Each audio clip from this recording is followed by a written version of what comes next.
Could you briefly describe yourself and also describe Javi Research Support Services and its founding and how it came to be? Yeah, thank you. So my name is Francis Njiri, and I'm the director for Javi Research Support Services Limited, which also I am the founder. And this organization came to be from my own personal career, spanning more than 2 decades in research. And as I was gaining experience, I realized that research was a very good way of solving global problems. And as I was getting more and more knowledgeable, I started asking myself, how can I contribute to the society with the skills that I had acquired and the knowledge that I had acquired? And as I was doing so, I was assisting very many people in their journey for research, from the time they are thinking about the research question to the time they are creating their research proposals, to the time when they are applying for funding. And I found that to be quite intriguing. And I could see that through that process, we were able to find answers to questions that in other circumstances we would not have been able to do. And I said, how do I make sure that this is continuous? Because I was in an academic environment, but this needed to expand beyond an academic environment. And as I was trying to assist many people, I realized there is a whole spectrum of things that go with it. And I decided, therefore, that I needed to form an organization that would be able to do that in a formal way. And that is how Javi Research Support Services was birthed. Yeah, thank you for that. Building on the brief explanation that you've given us about Javi, could you maybe explain to us the gaps that Javi Research Support Services is trying to fill, and also take us through the research cascade, how the researcher does from the first idea to the final dissemination? Thank you very much. It is very interesting when people mention the word research. It is easy to think that it is academic, like it is a very complicated proposal, and then you have to do a lot of academic things, and a lot of people have that idea. But as I was getting experience, I realized that almost everyone had a problem which they were looking for answers for. So, and they were very interested in knowing what really is going on. How can we change situations? How do I know what is working? How do I know what is not working? So I realized that almost everyone has a research question. And the only way to do that was to now, because research is scientific, how do you convert that into a scientific process that follows the known scientific principles? And when you start with a problem that you have identified, or a question that you have, or something you're wondering what is going on, that is already raw material for a research question, for a research topic. And when you now start discussing how you will go about investigating, because research is about investigation, that now becomes a research process. And therefore the research cascade as we know it starts with identifying a problem. And once you have identified a problem and you have questions about it, then you start now investigating. And the process of investigation must have a systematized way, because you don't just investigate without knowing the steps that you must follow.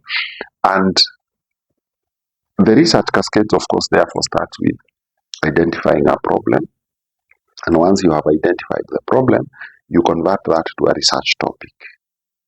And naturally, therefore, you start developing objectives that feed into that particular topic that you have selected. And when that happens, you sort of start visualizing how you're going to go about it to answer those particular objectives that you have developed. And before you even proceed to actually do it, you have to ask yourself, what have other people done? What are other people saying about what I am investigating? Is there existing evidence to that effect? And that is what now you will hear people calling literature review.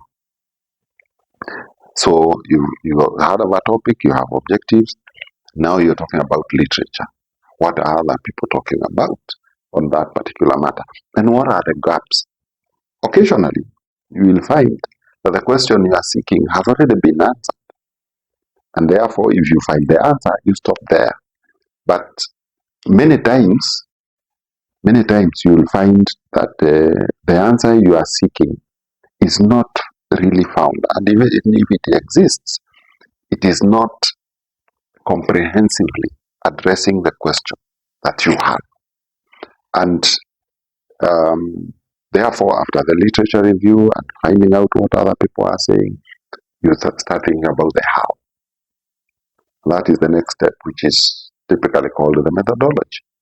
And when you write the methodology, you say, I'm going to, this is my population, this is where I'm going to go and do it, and these are the people I'm going to interview, and so on and so forth. And you end up with data. What you end up with is data. And that data, you have to process it. So that process of acquiring the data is what I call data collection. Once you have it, now you need to process it so that it makes sense, because it will come in a jumbled kind of view. Of course, it's systematized, but it has not been converted to consumable information. Once you now have that data, you embark on the process of analyzing. And there are many ways of analyzing. There are people who will visually inspect what they have received, because these days we are seeing people processing images and so on and so forth. But most of the data will be in numbers, texts, and stuff like that. And when you go through that process of analyzing your data, you end up with findings. You end up with findings. And those findings inform your research question. They start now to answer the questions that you had in your mind. And if you do it well, you really get very excited, because you're already finding answers to those questions. Now, when you find them and you have answers to those questions, and you have found that maybe you have other things that need to be done to comprehensively, because in the process of finding solutions to your problem or answers to your questions, other questions emerge. And now, what you've already found, you need to tell people. You need to communicate, because that information, yes, it might be useful to you, but it might even be more useful if it is consumed at a larger scale. And the consumers could be small groups, could be sectors, could be a country, could be a region, or could be global. A good example is COVID-19. COVID-19 started like a Wuhan problem in China, but quickly it spread and became a global problem, and every human being on earth was concerned about COVID-19. And that's a perfect example of some of the issues that humans struggle with. And everybody was waiting for this vaccine and whether there is a way to prevent themselves. And in parallel, a lot of people were doing research. And I believe up to today, people are still doing. Thank you for that well explained and elaborated explanation under the start. Could you maybe give a detailed explanation why the inception and the inspiration by putting research, technology, and training under one group? Yes, thank you very much. I think that is a very interesting question because research involves data. It involves data, and there are many ways of obtaining that data. And as the world advances, we have realized that technology can almost do everything. Like a lot of the work or tasks that human beings must do, technology comes in very handy. And for research specifically, when you go out there to collect data, it could be, you can use physical forms, you can use papers, like, the way government used to do things before, and even other researchers. But over time, you realize you don't actually need physical papers. You can actually use electronic gadgets to collect that information. And here, even the phones that we have, the phones that we carry around, are data collection tools. And when I realized that actually you can go to the field and collect data without having to carry papers around, I said, wait a minute, this technology can come in very handy. Now, beyond the collection itself is the generation of findings, the analysis. Many years ago, people used to do computations. These days, we have softwares that can be able to do that. And they are built on top of what is scientifically known. And therefore, building skills on people on that was very important. And utilizing the technology that exists, therefore, becomes very important. Not only for collection, but also for processing of that data and even dissemination. Because when you disseminate, the human beings we have now would really appreciate something that they can access easily through a digital platform. And therefore, you have to package your findings in a way that they are consumable within a digital equipment that is carried around by humans. And that is where now the place of technology became very, very important for research. And as we progressed, we discovered that all this technology that was coming up is dead unless it has data inside. So all the technology that you see existing is frozen. It only becomes alive when there is data in it. Think of all the apps you have on your phone. If you don't feed any data, they are just objects. But when they get data, they become alive. And they start communicating because now they are doing the work they must do. And when we now decided to embrace technology, we adopted it using that approach.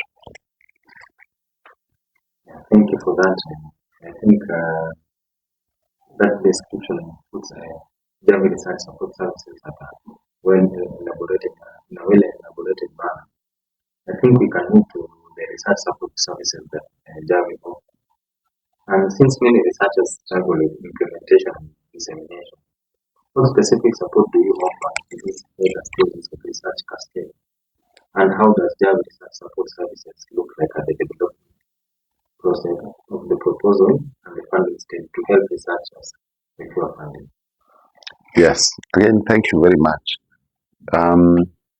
For me to be able to respond to your question very well, we have to appreciate the steps that are followed from the beginning when somebody comes up with a research question all the way to the end when their findings have been disseminated.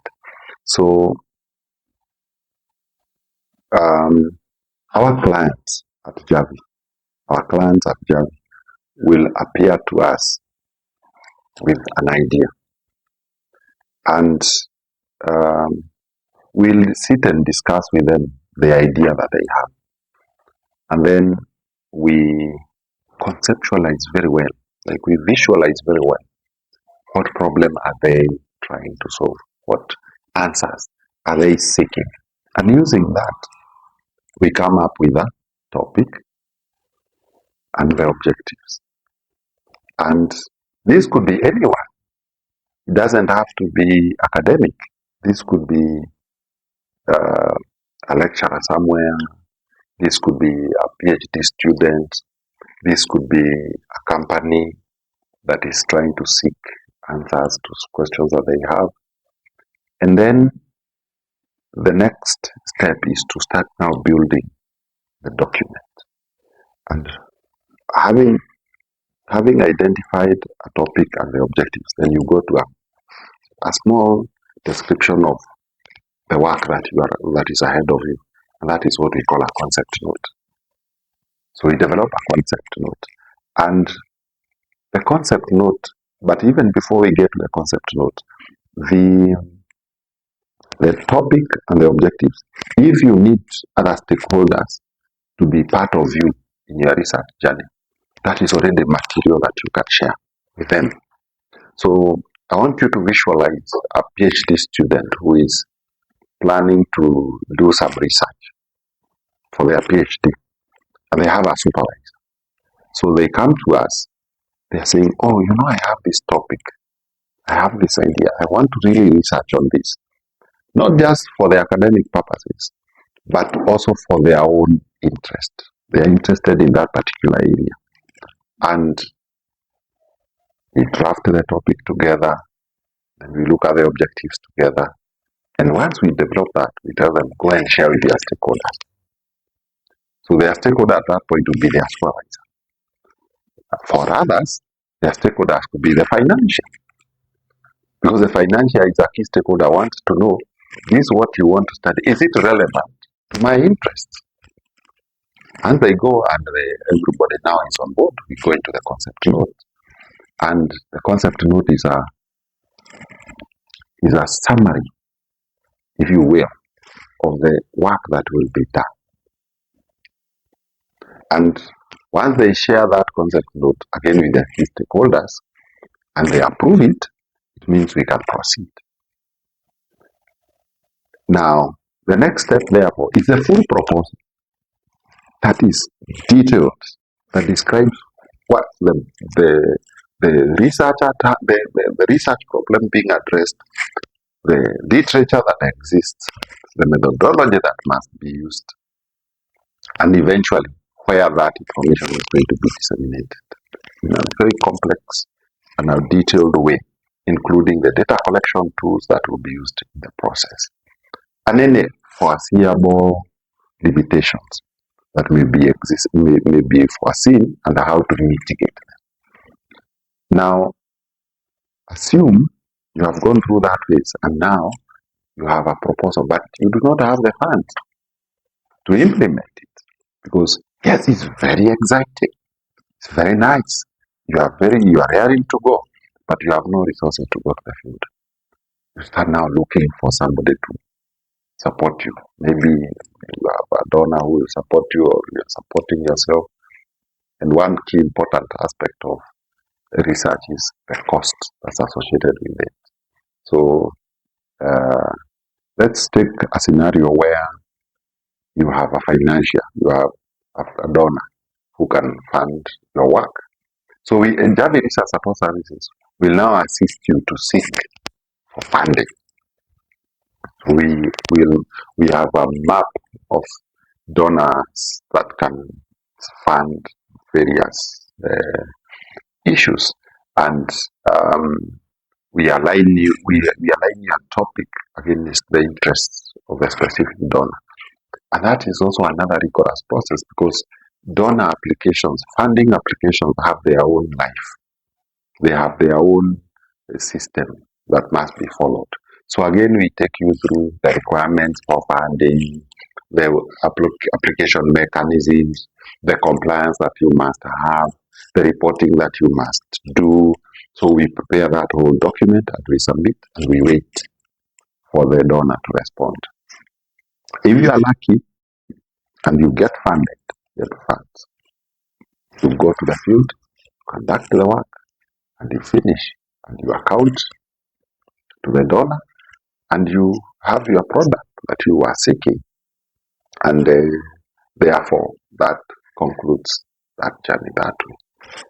It is quite explained how Javi, the research part of it, helps in your client. And also, could you kindly share the kind of people Javi deals with and give an example on where the impact has been seen? Yes. Thank you very much. So the kind of people that Javi interact with is a broad spectrum. It's not any specific group. So it's anyone who is interested. But more specifically, we've worked a lot with the academic institutions because academic institutions have research as part of their core mandate and core business. And they have also to go through that whole process. So we partner with them and we assist their staff or their members to go through their processes. So we have assisted a lot of masters students who they finish their classwork, but when it gets to the point now of doing their research, they get stuck and they can get stuck there for a long time. So we help them to take that leap of faith and move and finish quickly. And not just for the purposes of finishing. They must realize that they are contributing to the body of knowledge. It's not just for academic purposes. So we mentor them so that they are able to do that. The other group of people that we work with are PhD students who we have, of course, mandatory for them to conduct PhD research, and we work with them through that journey. The other group is faculty, people who are teaching in universities. The other group is other research institutions. The other group is corporates, like, people who want to invest. For example, somebody wants to do a market survey about products that they have or they want to launch. So, to answer your question, I think it's a broad spectrum of people because anyone can be interested in finding out something and seeking answers and wanting to use a scientific process. Yeah, thank you for that. We can move on to the technology aspect of Javi. So could you take us through the technology part of Javi and also help us to understand why Javi decided to delve into that field and building their own product and relying on the existing tools in the market? That's a good question. Initially we were users of technology, and the mind of researchers is very interesting because they are always asking questions. So as we were using the technology that existed, we started asking ourselves, can this technology be better? Does the technology that exists solve all the problems? And the answer was no. That's what we found, that we do not have technology that can address all the problems that exist. The other thing is we found that the technology that exists is very siloed. Like this solves this is technology for that, this is technology for that. And we started now imagining a situation where you have one technology piece that can address that particular problem comprehensively without having to move from one technology to another to another. So, and because it was not easy to come by something that was addressing that, we started asking ourselves, can we offer the solution? Can we build it? So that's how our technology division was born. We decided to become also producers of technology products, and now we have quite a number of them. So we moved from just users of technology to contributors of existing technology. Yeah. Thank you for that. I think it's quite an intriguing and quite an inspirational journey having an array of services here at Javi. And under this technological solution that Javi is bringing on to this dynamic model, how does this technology specifically improve the quality and efficiency of researchers as compared to the traditional method? Yeah, thank you very much. Um, I'll put it this way. The human brain is very powerful. It is able to imagine things and it's very innovative. But the human brain also has its limitations because a lot of people have very good memory, but majority of the people have a limit as to how much memory they can hold and how quickly they can extract things from their own memory. And that is why people don't pass all the exams because they can't remember everything. But technology, on the other hand, has the capacity to keep memory, huge memory, and refer to that memory very, very quickly without making errors. And therefore, we we wanted to combine the innovation that is with humans with the technology that is existing, you know, and through that process, achieve something that is really beautiful.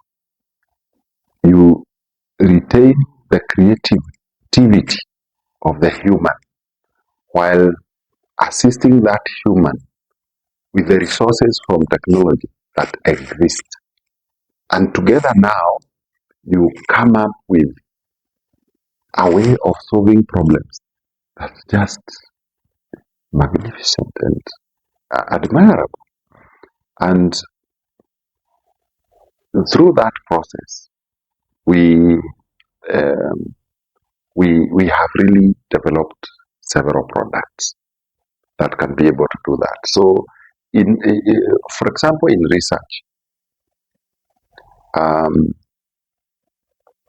when you are digging through thousands and thousands of records, if you are trying to do it manually, physically as a human, oh my goodness, you may never finish.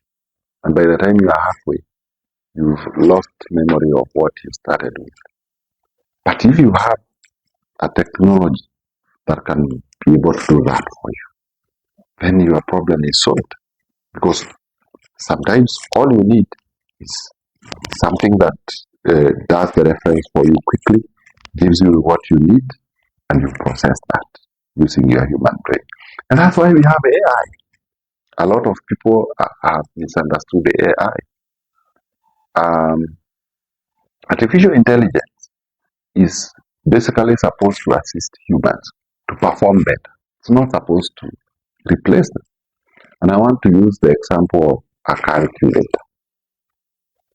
When you are doing computations with your hand, if you ask someone what is 1 plus 1, they quickly answer that it is 2. When you ask them, what is 2 plus 18? They say, that's 20. But if you ask them, what is 20 plus 289? Now they take longer and longer as the numbers enlarge, as the figures become more. But for a calculator, it takes the same speed to add 1 plus 1 and the 289 plus 289. So why don't you take advantage of the power of the calculator? Because we are not interested in assessing your computability, the computability of your brain. You do not need that. What the brain is for innovation. So AI, on the other hand, also is able to dig into a lot of information, process it, and provide you with recommendations. And therefore, the blend now completely forms. And we expect to see in the coming years a lot of new technology emerging as a result of human innovation combined with artificial intelligence. Yeah, thank you for that. I think under the technological aspects of Javi has been quite explained, and I think Dasha is going to take you through all the solutions, all the products. You see that Javi has quite a number of products, and I think Dasha will take us through that part. She will continue from there. Thank you. Thank you for that. How are you doing? I'm all right. Thank you. So to continue, you have mentioned technological products that Jeremy has designed, and could you maybe take us through what these products are and what they are designed for, and which need they address in society? Okay. Thank you. Thank you very much. Before I delve into the detail of them, as I mentioned earlier, we started adopting technology in the company for research. And one of the things that we were doing is to train people.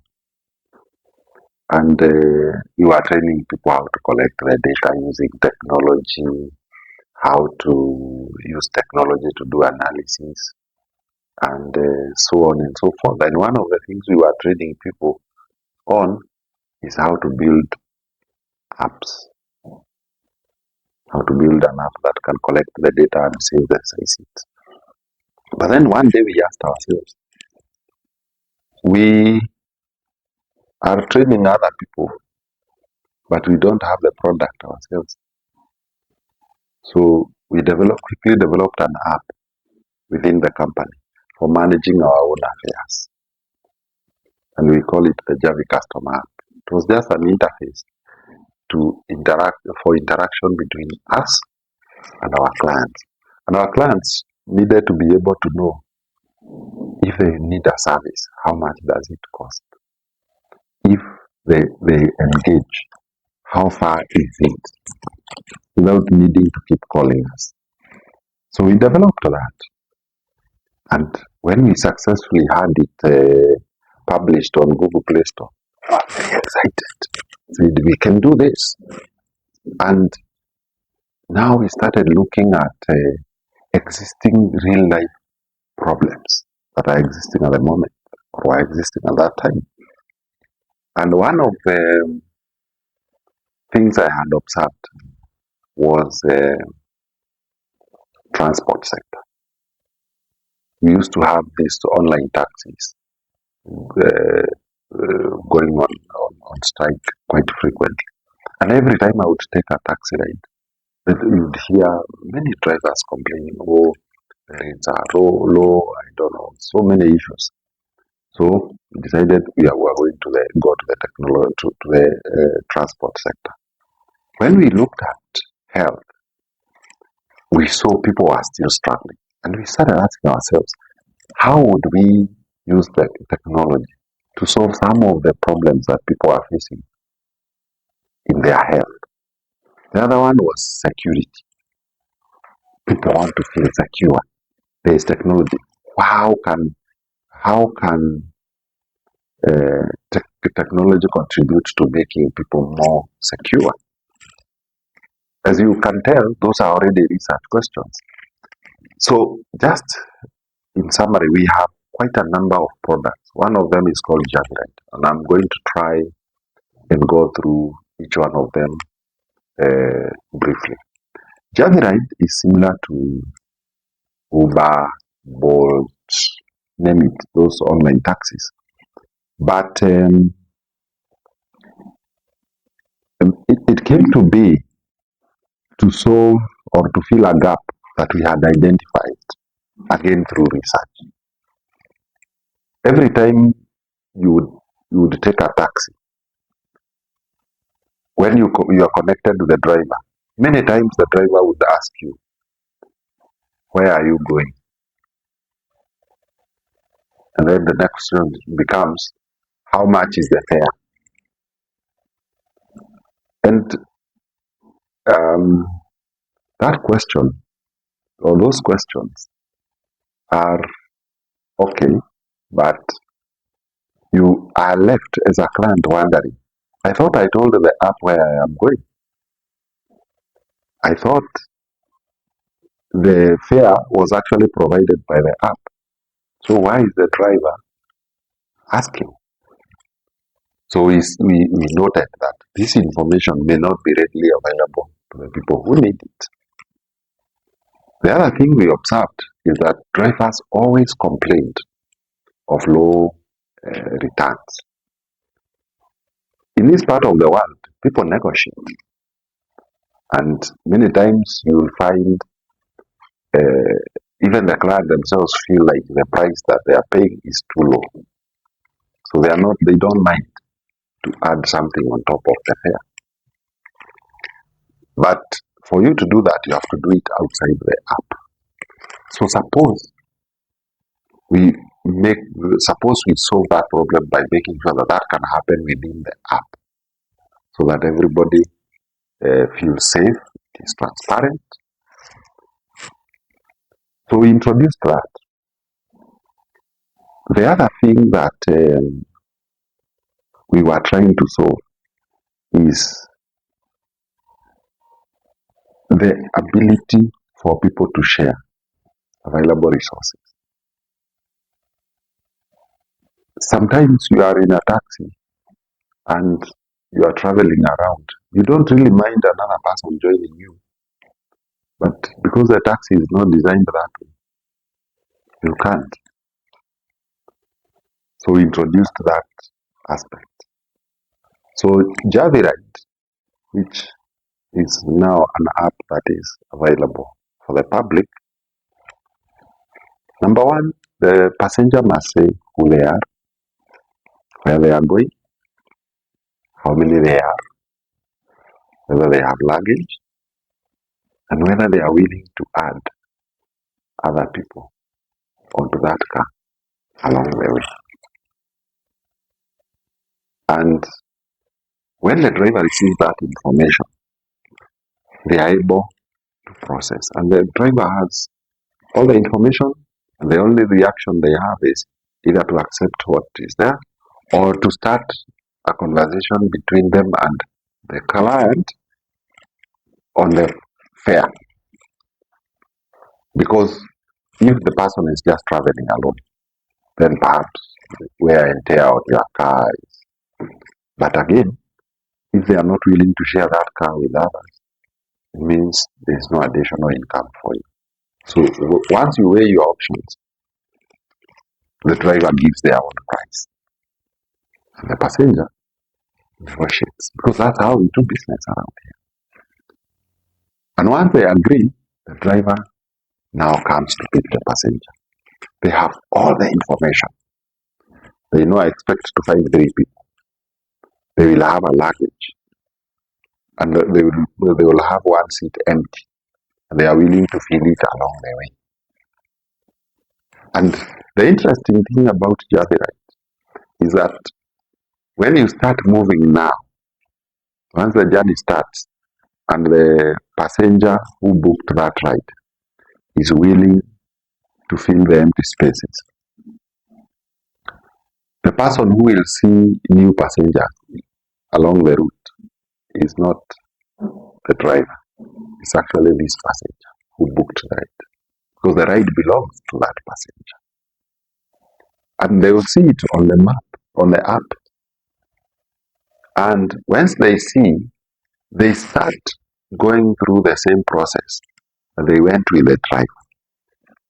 They negotiate. This index passenger can see there is a passenger, there are two of them, they have a luggage. So we engage in the same kind of conversation. And once that is concluded and they have agreed on a price, that request now reaches the driver. And the driver has only two things they can do. They can reject or they can accept that ride. And once they accept, the app reroutes the driver. So now the person you're supposed to pick is this direction. However, the kind of passengers that can be picked along the route are restricted to only those that are within the original route. And any new passenger that is coming on board cannot alight after the original passenger. Their destination must be along the route, either before or with the original passenger, so that that ride now gets terminated. Now, what is the advantage of adding other people on your car? Because there must be a benefit to the original passenger so that they can agree. And the advantage that they have is that every time you negotiate with a new passenger, whatever you negotiate, when it is being paid to the driver, 30% of what that new passenger is paying goes to reduce your original fare. And therefore, you get cushioned on the side of the fare by allowing other people to join you in the ride. So the driver wins because there's more income. The passenger, the original passenger, wins because their fare goes down. And the other passenger who are joining along the route also enjoy it because it's a negotiation. When you are already in the car and you're just looking for additional people to join, you may not be too harsh like on the price. You'll be fairer because all you are looking for is to reduce your fare a bit. And that's how Javi Ride is. When it comes to the health sector, we have something called Afya Njema. Now, for Afya Njema, again, it was based on the following. You fall sick at home. Most of the people, when they do that, when they feel sick at home, they'll run to the shelf and look for the drug that remained the other time and consume that. And a lot of people have drugs on their shelves. And that is not necessarily the right drug that you're supposed to take. Others will go to the extent of borrowing from friends. The drug that remained, please share with me. I think I am sick the way you are sick. And they share those drugs. Yet that may not be accurate. Now, the other thing is the people are prone to accidents. Accidents will happen at home. Burns, falls, fractures. And many people don't know what they are supposed to do. Now, and a lot of people don't know when to take what action. And therefore, Afya Njema came to solve that problem. So when people feel sick at home, through the app, they can tell the app how they are feeling. And the app is able to triage them and tell them, for this one, we do not think you need to go and see a doctor. This one, just rest and wait it out or hydrate or something like that. So that's the first option. The other thing it might tell you is that looks like you need a drug, maybe a painkiller, an antacid, or something like that. And it tells you, because those are over the counter, it tells you specifically which drug you need to go for. It may tell you, no, this one needs to be checked by a doctor. It may tell you, excuse me, you are almost dying. It's an emergency. So take action immediately. So if it is rest, it tells you rest or hydrate, you are safe. If it tells you go buy drugs, you are still safe, because it means it's recommending you go and buy drugs that do not need to be prescribed. Now, what the app does, it looks around at the pharmacies that are near you, the people who stock drugs, to tell you which one is the nearest, regardless of where you are, which is the nearest, how much whether they have that drug you are looking for in stock, and how much they are selling it, and also whether they can deliver it to your location. And if you select a specific pharmacy, you proceed and complete the exercise. You either go for the drug, or the drug is sent to you. If it tells you you need to see a doctor, the app will tell you the nearest doctors that are near you. It will also tell you the nearest health facilities that are near you and describe them for you. Tell you the opening hours, the consultation fees, and so on and so forth. And we can proceed. You can proceed with that and book your appointment and go for it. So it may also tell you that you are in danger.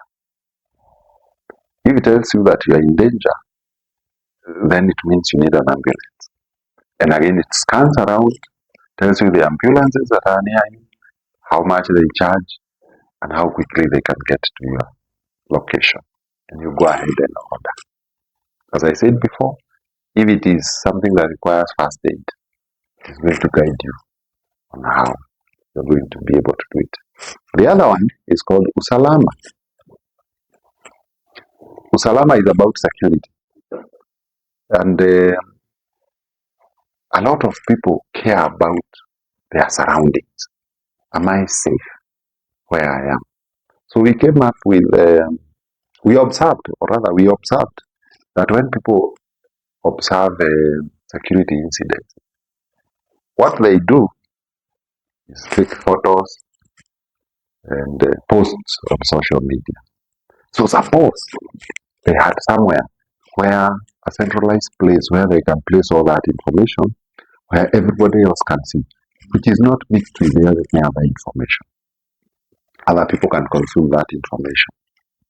So we established Usalama app.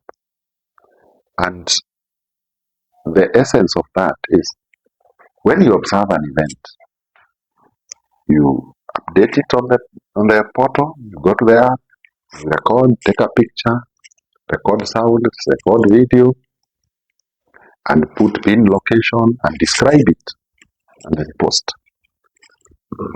What that does, it adds to the database. It adds to the data that is available to the public. So everybody is contributing to that database, and the system is populating it on the map. So other people can see the security incidences against where they are. On the other side, the security agencies can see those maps. They can see those issues, and they can actually allocate resources based on how concentrated those issues are and the complexity of those issues. That is Usalama. And that makes the society safer, because information about your own security is readily available. I want you to imagine you are walking around and you have a place where you can refer whether where you are traveling through is safe, accurate, real time, like the way Google Maps is. That is the kind of thing that Usalama app is. And it's starting to be rolled out. It's not rolled out yet. It's starting to be rolled out, but we have tested it, we've piloted it, and it's working very well. Now, for people who really love their own security, like, they want to be updated all the time. For example, when they arrive, you really want constant updates, or you want, there are people who really want to know whether they are safe all the time. There's a subscription for it. So, what the subscription does is that when you are traveling and you have the app on your phone and you are approaching a danger zone, the phone will alert you. So it's going to tell you need to take action like this, like that, expect this, just the same way Google Maps will tell you expect traffic here and gives you alternative routes. So that's Usalama. The other one is about business, the way business is run. You will find many companies have several systems to run their affairs. They have a system for HR, they have a system for payroll, they have a system for managing their work, they have a system for leave, they have a system for inventory. It's all over the place. And those systems may not even be interoperable. They may not be interacting. So, and Javi RSS suffered with that for some time. Yet, every company runs on the goods or service that they give the client and the provider of those services. Those are the key pillars. The provider of the service, which is like HR mostly, the good or service that is being sold, and the person who is buying. So you just need to create an environment where all of those are interacting effectively. Because this person who is an employee is the same one who needs clocked in the morning, is the same one who needs to go on leave, is the same one who is handling a project for a client, is the same one who is having a laptop within the office, is the same one who is handling a project and needs to report how far it is, and the same person who will fall sick, the same person who needs to be paid a salary. So why do we have many systems? So we came up with Javi BMS, Javi Business Management System. So it is quite comprehensive, and it takes care of all kinds of organizations and the kind of goods or services that they sell. So that one, again, as I said, because our background is research, was based on finding that a lot of companies were having so many systems that were not even talking to each other. The other solution that we have is called Usomi. Usomi is for managing academics. And again, it was to solve this problem. Parents constantly want to know how their children are doing in school, whether they are in primary school, in high school, or in colleges. And that information may not be readily available. Two, they want to know how the student is behaving in school without really having to dig too deep in terms of the club they are in, the disciplinary cases that they have, and such like things. Three, they also want to know about school fees. Many people will not remember how much they have paid and how much is the balance. They also want to know that. Schools also need a centralized way of managing their programs so that the administration knows which resources are assigned where. So that whole ecosystem of schools management and academic environment is what is solved. The other system that we have is called Abud. And this is supposed to assist religious organizations manage their affairs in totality, from resources to people. Because again, to the resources, the people, and their functions, the functions that they do. So you have we have a system that all the activities that are happening within a religious organization are available for all to see. When it comes to donations and giving resources,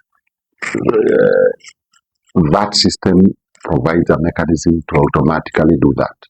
And once those resources are available, the people who are tasked with managing those resources can see from their side how much resources have come through this channel, through that channel, through the other channel, for accountability.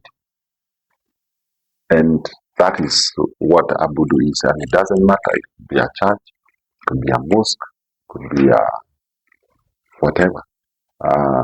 It's for religious management. And religious organizations have their own unique challenges because they are based on donations. And those donations are based on what people are told. So if there is something that we are solving is accountability and access to information and transparency. And we want to extend that to also be used for approvals. Like donations happen, then the consumption of those resources again needs some accountability in a way that is efficient and fast. The other one that we have is Javi. We have a learning management system. The learning management system, remember I mentioned we started offering training to our people both for research and for technology. And we realized you don't really need to be repetitive. Again, you can use technology to offer the training programs that we already have. And that's how we came up with Javiland. So it has all these courses that we offer because we offer them physically through e-learning, through like live sessions. Now that is available there, and learners can enroll, go through the course all the way to the end, and finish. Yeah, the other system that we have is circles. Well, at some point we started supporting circles. So we have software as a service for circles. Because circles have a unique way where how they manage their affairs. And they are regulated in the same way. They are regulated in the same way. So that system is supposed to assist with deposits, borrowing, guarantee, and so on and so forth. And for people who are customers of circles, members of circles, to be able to, see the progress they are making in terms of their contributions, their loans, and all those issues that are processed via circles. Yes. Thank you so much, Mr. Director. Thank you for the great insights about Javi systems. And I think the society stands to gain greatly. So moving on to training and capacity building, you mentioned that Javi offers training. How do you decide which mode is best suited for a given audience or topic? Is it face-to-face, is it online, or is it through Javi Lab? Yes, thank you very much for that question. Um, when you look at human beings, they learn differently. There are people who learn by being physical, being there, touching, feeling, physical interaction. So we offer face-to-face training. And as I said, the training that we offer is it is in two sectors, the research and the technology side. So people who choose to come to our facilities, to our premises, we are able to offer them. There are other people who are very, very busy and they want to do this perhaps after work. So that's where we have online learning, like live session, mostly in the evenings. And we've offered many of those to many people. And again, those live sessions are available for all kinds of courses that we offer, from proposal development to grant writing to uh, to data collection, to data analysis, to manuscript writing, building of apps, graphics design, name it, the creation of websites, all these things, even app development. So there's that now second group. The third group is the one that wants to learn at their own pace. They are not available to come physically.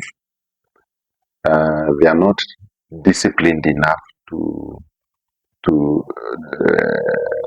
be available every evening, or their schedule may not be allowing them to do that.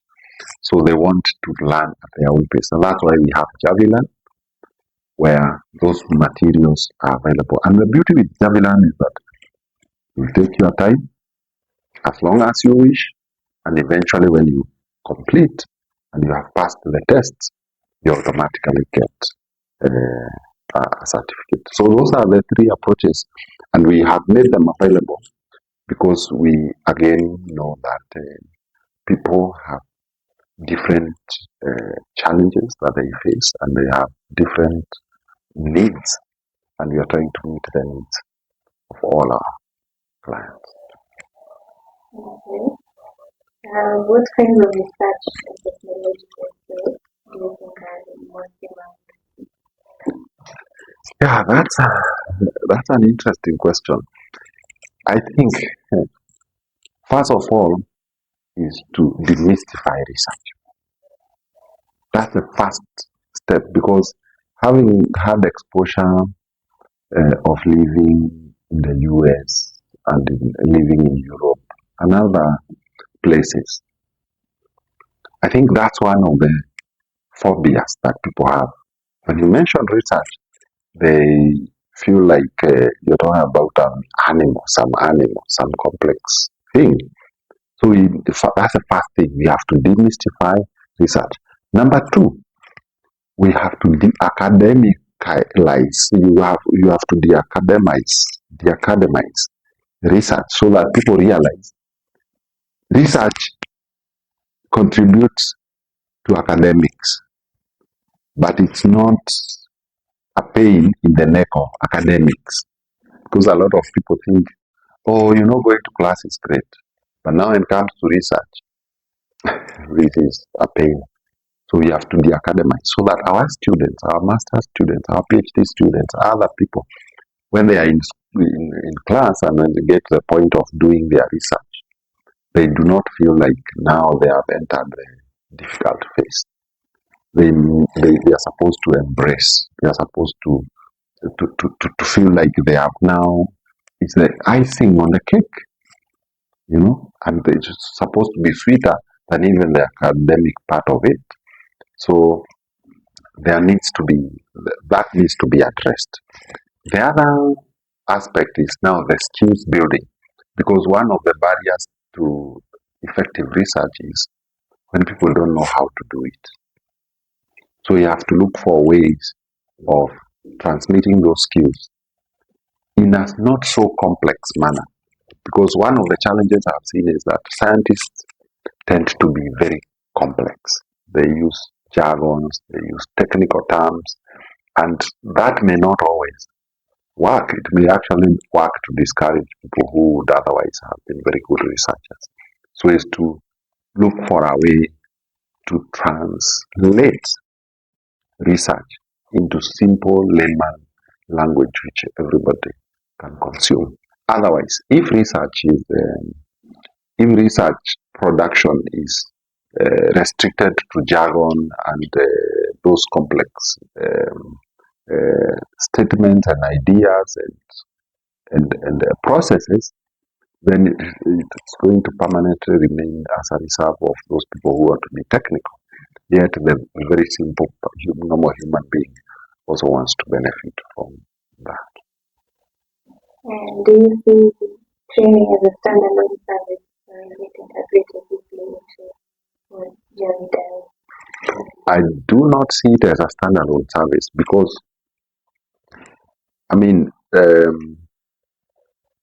the academic structures that exist globally, they are supposed to be transformative. They are not just supposed to be, you don't take children to school so that they grow up. They will grow up anyway, even if they not go to school. You go take them to school so that you transform their way of thinking. So our training is targeted to get people. That's why we do not do academic training, because it's supposed to impart a specific skill to do a specific thing. You train someone how to do something very, very specifically, so that they move from unknowing to knowing, from not being able to do to doing. So it's never going to be like on its own. It's always going to be need based. Like, what are the needs that time? And I may want to tell you that what we were offering 2 years ago is not what we offer today. We are always transforming. 2 years ago, we never used to offer AI training. Now we need to offer AI training because that is a skill that people require. And so it's never going to be on its own standalone. It's always going to be dependent on the other things that we are doing. Okay, thank you, Mr. Director. Moving on, thank you. Thank you, Dasha, for that. I know going through all the products and here at Javi, it has been quite well. And moving on to the impact and the vision of this company, you talked about the training part of Javi, which goes on to transforming livelihoods of people. So how would you explain the aim of transforming livelihoods through research solutions here at Javi?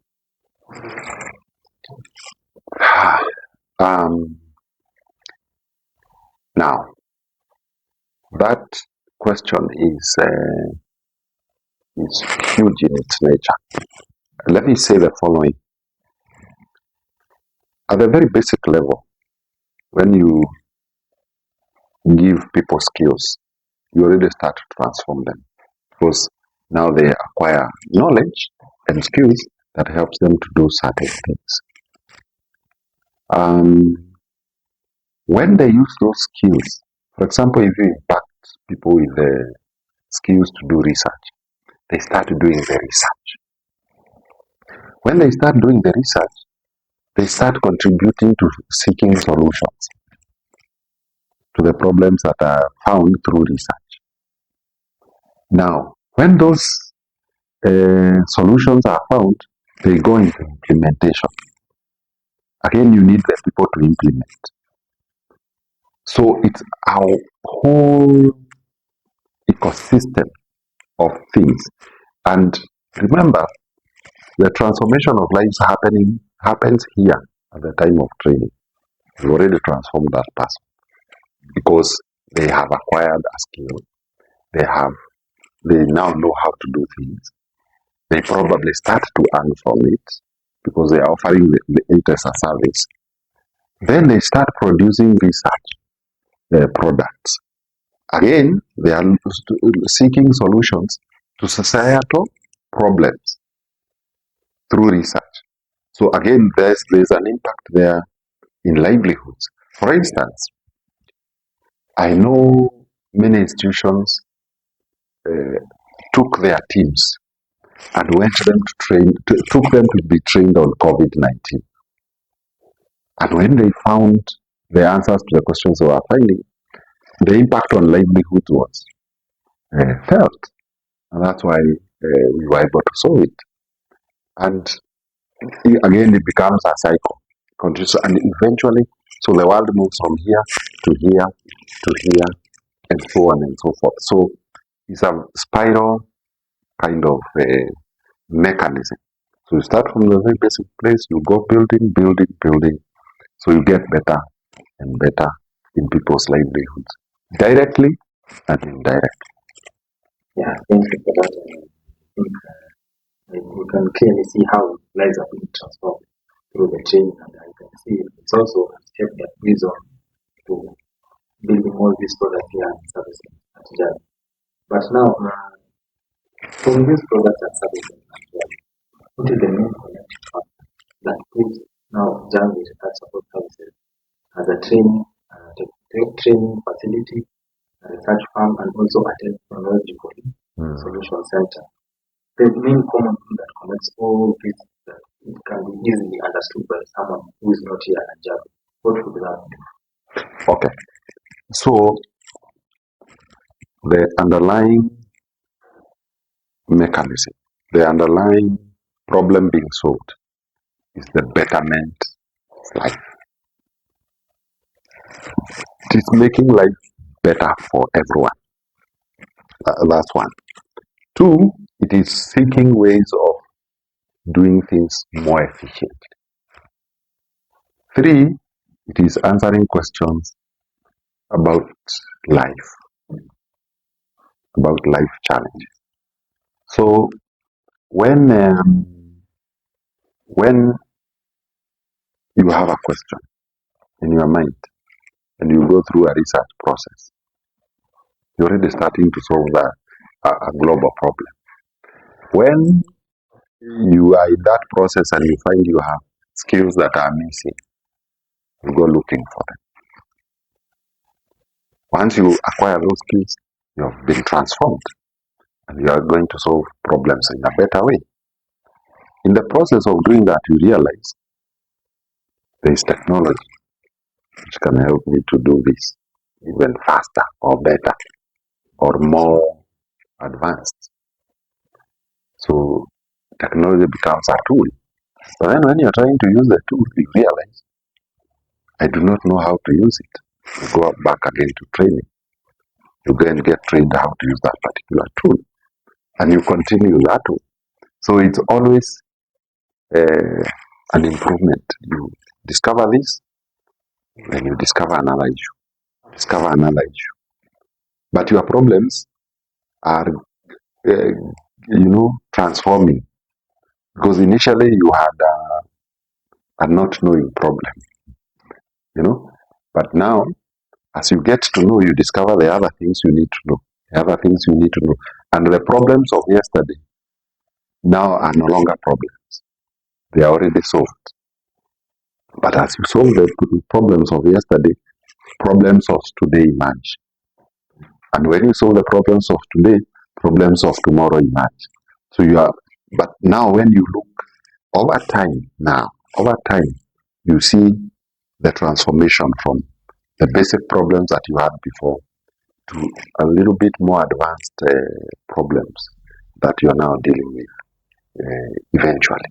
And when you look at the train of the journey that you have come, you can see the improvement that has happened to you and also to the people around you.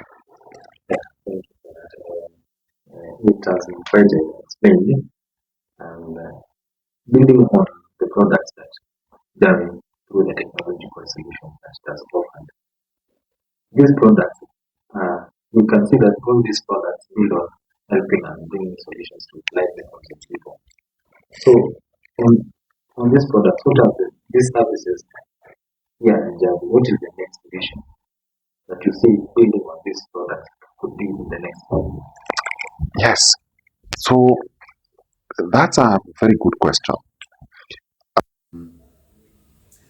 Javi itself has gone through some growth, and it has grown with the services that it's offering. Again, getting better and better. Now, we anticipate that technology is going to keep advancing, and we must adjust with the advancing technology and stay at par with it. The other thing that we must do is to make sure that our products are being consumed out there. So first, we are going to concentrate a lot on awareness of the products and the solutions that we have, so that more and more people get to know within the city of Nairobi, within the country of Kenya, within the East African region, and globally. And the products that we start, the initial product that we started with, particularly for technology, was just to solve our problems here within the company. Eventually, we expanded that.